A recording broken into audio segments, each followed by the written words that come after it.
I discovered my fiancé's affair just 2 days before our wedding, so I canceled everything and exposed the truth to everyone. Hi, everyone. I'm Emma, a 29-year-old woman from Boston, and I'm still angry from what happened just a few days ago. I never thought I'd be writing one of these posts, but here I am trying to make sense of the mess my life has become. I guess I should start from the beginning. I met Ryan 4 years ago at a mutual friend's birthday party. We hit it off immediately, bonding over our shared love of indie rock and obscure sci-fi novels. Within a few months, we were inseparable. Ryan was everything I'd ever wanted in a partner. Smart, funny, and kind, or so I thought. Our relationship progressed quickly. We moved in together after a year, adopted a rescued dog named Buddy, and started talking about our future. Last year, on our 3rd anniversary, I proposed. Ryan said yes, and we began planning our dream wedding. Everything seemed perfect. Our families were thrilled, our friends were excited, and we were on cloud 9. We spent months planning every detail from the venue, a beautiful vineyard just outside the city, to the menu, of our favorite cuisines. Ryan's parents, Tim and Laura Miller, were incredibly supportive, both emotionally and financially. They insisted on covering most of the wedding costs, saying it was their gift to us. My parents, Alexandra and Andrew, were equally enthusiastic. They threw us an engagement party and helped with the planning process. Our families got along well, which made everything even better. It felt like the stars had aligned and I was about to start the next chapter of my life with a man I loved. The wedding was set for last Saturday. We had about 50 guests confirmed, including family and friends from all over the country. Some had already flown in, staying at nearby hotels. The rehearsal dinner was scheduled for Friday night, and everyone was looking forward to the big day. Then last Thursday, just 2 days before the wedding, my world came crashing down. I had taken the day off work to handle some last-minute wedding details. Ryan was supposed to be at his final suit fitting with his dad and groomsmen. I was at home double-checking our honeymoon reservations when I received a text from my best friend and maid of honor, Lucy. The message simply read, "Call ASAP. It's important." Confused and a bit worried, I called Lucy immediately. What she told me next felt like a punch to the gut. Lucy works at a software company downtown and she had just seen Ryan entering a nearby hotel with another woman. She said they were holding hands and acting very intimate. At first, I couldn't believe it. I trusted Ryan completely. There had to be some explanation. Right? Maybe it was a relative in town for the wedding or a friend he was meeting for lunch. But as Lucy described the scene in more detail, my heart sank. She said Ryan and this woman had kissed before entering the hotel, and it definitely wasn't a platonic kiss. I felt sick to my stomach. My mind was racing trying to make sense of what I just heard. I thanked Lucy for telling me and hung up. For a few minutes, I just sat there stunned. Then, almost on autopilot, I grabbed my keys and drove to the hotel Lucy had mentioned. I parked across the street and waited.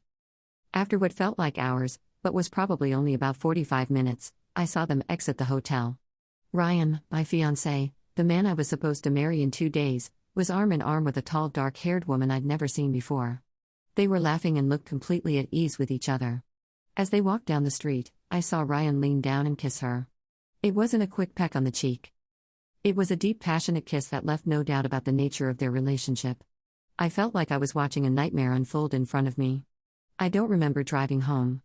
I must have, because the next thing I knew, I was sitting on our couch staring at the wall. Buddy, our dog, sensed something was wrong and kept nudging my hand, whining softly. I couldn't even bring myself to pet him. Ryan came home a few hours later acting as if nothing was wrong. He kissed me on the cheek and started chattering about his day, talking about the suit fitting and how excited he was for the wedding. I couldn't believe how easily he was lying to my face. I waited until he finished talking, then I simply asked, "Who is she, Ryan?" The color drained from his face. He tried to play dumb at first, asking what I meant, but I told him everything about Lucy's call, about seeing him at the hotel. I asked him how long it had been going on, how he could do this to me, to us, just days before our wedding. Ryan broke down crying, begging me to let him explain. Through his tears, he told me that the woman was Jackie, an ex-girlfriend from college. They had reconnected a few months ago on social media and things had escalated quickly. He swore it was just a physical thing, that he still loved me and wanted to marry me. I was devastated. The man I thought I knew, the future I had planned, it all crumbled in an instant. I told Ryan to get out. I couldn't even look at him. He tried to argue, to beg for another chance, but I was done. I told him the wedding was off and that I never wanted to see him again. After Ryan left, I sat in our apartment surrounded by wedding gifts and reminders of the life we were supposed to start together. I felt numb. Then, as the shock wore off, anger set in. I thought about all the people who were coming to celebrate our wedding, about the money and time invested in this wedding, and I made a decision. I started making calls, first to my parents, then to Ryan's. I told them everything. I called our wedding planner and started the process of canceling everything. Then I drafted a message and sent it to all our guests explaining that the wedding was off due to Ryan's infidelity. Looking back, I know sending that mass message was probably an impulsive decision, but in that moment, I wanted everyone to know the truth. I didn't want Ryan to be able to spin the story or make me out to be the bad guy. The aftermath has been chaotic to say the least. Ryan's parents were shocked and embarrassed. They've been calling and texting, alternating between apologizing to me and defending their son. My parents are furious with Ryan and his family, feeling like we've been deceived and used. Some of Ryan's friends have reached out, calling me names for humiliating him publicly. Others, including some mutual friends, have expressed their support for me and disappointment in Ryan. The financial aspect is another mess. Ryan's parents want their money back for the wedding expenses, but many things are non-refundable at this point. There's talk of legal action, though I'm not sure how serious that is. In the midst of all this, I'm left trying to pick up the pieces of my life. I've moved out of our apartment, and I'm staying with my parents for now. Buddy is with me. There was no way I was leaving him behind. I've taken some time off work to deal with everything, but I know I'll have to face reality soon. So Reddit, I turn to you. Am I the a-hole for exposing my cheating fiancé and canceling our wedding at the last minute? I'm torn between feeling relieved that I found out before we got married and feeling completely lost about what to do next. Any advice or perspective would be appreciated. Thanks for reading this far, and I look forward to hearing your thoughts. Update 1. Hey everyone. It's Emma again. It's been about a month since my last post and a lot has happened. I want to thank you all for your support and advice. It really helped me navigate through one of the toughest periods of my life. I promised an update, so here goes. First off, I want to address something many of you pointed out in the comments. You're right. I acted impulsively when I sent that mass message exposing Ryan's infidelity. In the heat of the moment, it felt justified. But looking back, I realized it wasn't the most mature way to handle things. I've had time to reflect on this, and I acknowledge that my actions, while understandable, weren't entirely right. Now, let me catch you up on what's been going on since then. The immediate aftermath of canceling the wedding was chaotic, to say the least. My phone was blowing up with messages and calls from friends, family, and even some of Ryan's relatives. It was overwhelming, and I ended up turning off my phone for a few days just to get some peace. My parents have been incredibly supportive, letting me stay with them and helping me deal with the practical aspects of unraveling a life I thought I was going to share with Ryan.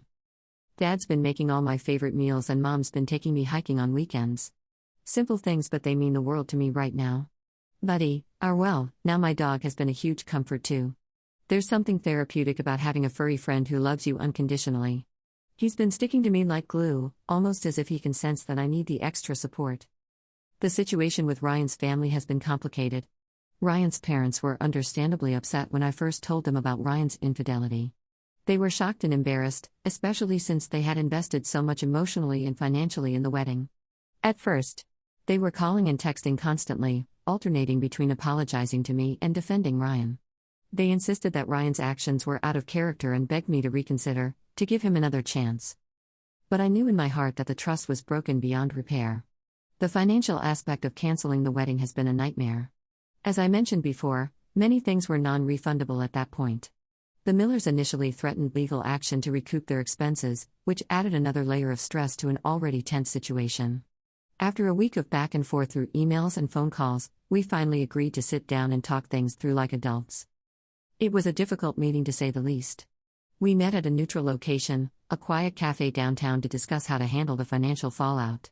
Ryan's parents were visibly uncomfortable, and honestly so was I. We spent hours going over the expenses, trying to figure out what could be refunded and what couldn't. In the end, we came to a compromise. I agreed to cover the costs of anything that was specifically for me, my wedding dress, the bridesmaid's attire, and a few other smaller items. The Millers would handle the costs related to Ryan and anything that was jointly planned, like the venue and catering. It wasn't a perfect solution, and I could tell they weren't entirely happy with it. But given the circumstances, it seemed like the fairest way to handle things. We all left that meeting feeling drained, but with a sense that at least this part of the mess was somewhat resolved. As for Ryan, well, that's been the hardest part of all this. Despite my initial anger and the hurt of his betrayal, a small part of me still cared for him. 4 years of love and shared experiences don't just disappear overnight no matter how much you might want them to. Ryan has tried to contact me numerous times since that day. At first, I ignored all his calls and messages. I needed time and space to process everything. But after about 2 weeks, I finally agreed to meet with him. I felt I owed it to myself and to the relationship we once had to hear him out. We met at a park near our old apartment. It was a sunny day, but the atmosphere between us was anything but bright. Ryan looked terrible, puffy eyes, messy hair, nothing like the put-together man I used to know. As soon as he saw me, he burst into tears. Ryan poured out apologies, explanations, and pleas for forgiveness. He told me more about Jackie, the ex-girlfriend he had cheated with. Apparently, they had reconnected at a conference a few months before the wedding. One thing led to another, and before he knew it, he was caught up in an affair. He swore it was just a physical thing, that he had never stopped loving me. He said he had ended things with Jackie as soon as I found out, and that he realized what a huge mistake he had made. Ryan begged me to reconsider, to give him another chance. He said we could postpone the wedding, go to couples therapy, anything to save our relationship. I listened to everything he had to say, and I'd be lying if I said it didn't affect me. Seeing him so broken, hearing the pain in his voice, it stirred up a lot of conflicting emotions. For a brief moment, I even considered the possibility of trying to work things out. But then I remembered the sight of him kissing Jackie outside the hotel. I thought about the ease with which he had lied to me. How he had been planning our wedding while secretly meeting another woman. And I knew deep down that there was no going back. I told Ryan that while I appreciated his apology, I couldn't forgive him. The trust between us was irreparably broken. I explained that even if we tried to move past this, I would always have doubts, always be wondering if he was really where he said he was, if he was telling me the truth. That's no way to live, and certainly no foundation for a marriage. It was one of the hardest conversations I've ever had. Ryan broke down completely, and it took every ounce of willpower I had not to comfort him, but I knew I had to stand firm. I wished him well, told him I hoped he would find happiness, and then I walked away. It felt like closing the final chapter on a book I once thought would be my life story. In the weeks since then, I've been focusing on healing and moving forward. I've started seeing a therapist to help me process everything. It's been incredibly helpful to have a neutral party to talk to, someone who can help me navigate the complex emotions I'm dealing with. I've also been leaning on my friends more than ever. Lucy, my best friend who initially tipped me off about Ryan's affair, has been checking in on me regularly. She's been great about getting me out of the house, whether it's for a yoga class or just a glass of wine at our favorite local bar. My other close friends have been supportive too. They've been patient with me, listening when I need to vent, distracting me when I need to get out of my head. I'm realizing more and more how lucky I am to have such a solid support system. Work has been another focus. After taking some time off to deal with the immediate aftermath of the canceled wedding, I threw myself back into my job. It's been a welcome distraction, and I've even taken on some new projects that I'm excited about. As for my living situation, I'm still staying with my parents for now. I've started looking for a new apartment, but I'm not rushing into anything.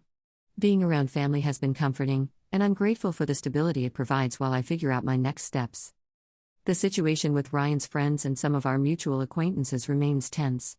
A few of Ryan's closest friends are still angry with me for the way I exposed his infidelity. They've sent some nasty messages, accusing me of humiliating Ryan unnecessarily.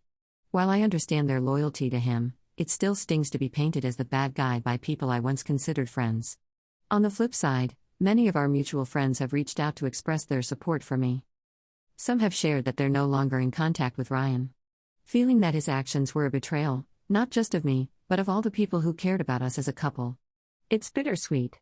I appreciate their support, but I hate that this situation has caused rifts in so many relationships. One of the hardest parts of all this has been dealing with the aftermath of the canceled wedding. There were so many little details that I never even considered until I had to start undoing them all.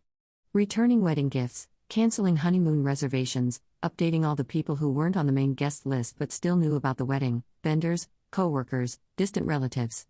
But slowly, surely, I'm starting to see a future beyond this pain. I've started setting new goals for myself both personally and professionally. I'm considering taking some classes to further my career, something I had put on hold while focusing on wedding planning. I've also been thinking about doing some traveling on my own.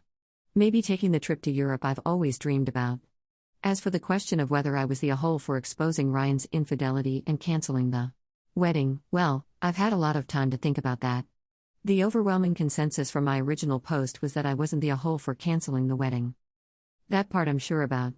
I couldn't have gone through with marrying someone who had betrayed my trust so completely. The exposure part is trickier. Many of you pointed out that while my anger was justified, sending that mass message was an impulsive and potentially hurtful action. After a lot of reflection, I tend to agree. In an ideal world, I would have taken some time to cool down and then found a more measured way to inform people about the cancelled wedding. That said, I don't think I can fully regret my actions. In that moment, angry from the shock and pain of betrayal, I acted on raw emotion. It wasn't perfect, but it was human. I'm learning to forgive myself for not handling everything flawlessly in a situation I never expected to be in. So where do I go from here? Honestly, I'm still figuring that out. But for the first time since this all happened, I'm starting to feel hopeful about the future. I'm not ready to think about dating again, not by a long shot. Right now, I'm focused on rebuilding my life on my own terms. To those of you who offered advice and support on my original post, thank you. Your words meant more than you know. To anyone out there going through something similar, hang in there. It gets better. It's not easy and it's not quick, but it does get better. And to Ryan, if by some chance you're reading this, I meant what I said. I hope you find happiness. I hope we both learn and grow from this experience, but I also hope you understand that our chapter together is closed for good. Thank you all for listening, for caring, and for being a part of this journey with me. Your support has meant the world. Here's to new beginnings, to healing, and to whatever the future may hold. Now on to the next story, story 2. Dumped my BF 15 years ago because I didn't want kids. Now I'm back in his town missing him like crazy. I've been tearing myself apart just thinking about him and how things ended. I can't stop no matter how much I try.